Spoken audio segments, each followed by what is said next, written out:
Bakit ka pa nalalakit? Parat, yung mga polis na ginawa niya ng kwento eh. Ginawa niya ng kwento yung mga polis.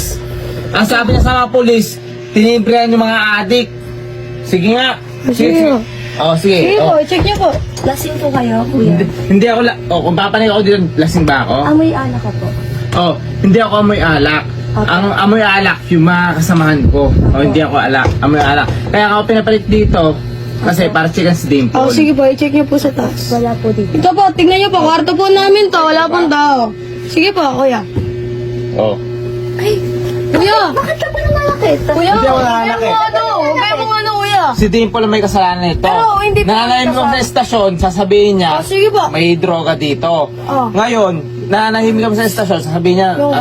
sige. Sige po. Huwag niyo po idamay lola ko. Kuya, wait lang, kuya! Ano ba?